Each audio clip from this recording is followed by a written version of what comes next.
আমার নাম আসিফ। লোকে বলে বয়সটা নাকি সব পূরণের, কিন্তু আমার কাছে এই বয়সটা কেবলই হারানোর এক দীর্ঘ তালিকা। আমার সংক্ষিপ্ত এই জীবনে আমি যা চেয়েছি তার উল্টোটা হওয়ায় যে নিয়তি হয়ে দাঁড়িয়েছে। নিজের খুব পছন্দের শখের জিনিসগুলো যখন একে একে হাতছাড়া হয়ে যাচ্ছিল, তখন ভেবেছিলাম হয়তো এটাই চরম পরীক্ষা। কিন্তু আমি ভুল ছিলাম। আসল পরীক্ষা তো শুরু হলো তখন, যখন আকাশ সমান বিশ্বাস নিয়ে কাউকে আঁকড়ে ধরতে চেয়েছিলাম। আমি যাকে জীবনের ধ্রুবতারা ভেবেছিলাম, সেই আমার পায়ের তলার মাটি সরিয়ে দিল। বিশ্বাসের সেই আয়নাটা এমনভাবে ভেঙেছে যে এখন নিজের ছায়াকেও বিশ্বাস করতে ভয় পাই।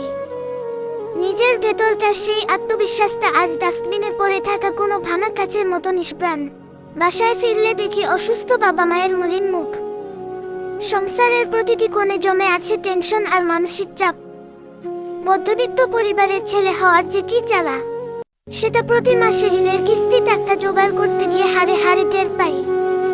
লোকে বলে টাকা সব নয়, কিন্তু আমি জানি পকেটে যখন টান পড়ে তখন পৃথিবীটা কতখানি কুৎসিত আর ভয়ঙ্কর হতে পারে। আমার এই অভাবের দিনে যখন আমার একটুখানি মানসিক সাহসের খুব দরকার ছিল, তখন আমার পছন্দের মানুষটিও আমাকে একা ফেলে চলে গেল। হয়তো আমার এই খারাপ সময় তার কাছে খুব বিরক্তিকর ঠেকেছিল। সে চলে যাওয়ার সময় একবারও ভাবেনি শূন্য পকেটের একটা ছেলের কাছে তার উপস্থিতি কতটা দামি হতে পারত। এখন আমি এক অদ্ভুত শূন্যতার মাঝে দাঁড়িয়ে। চারদিকে শুধু ঋণের বোঝা, অসুস্থ বাবা মার দীর্ঘশ্বাস আর নিজের একাকিত্ব।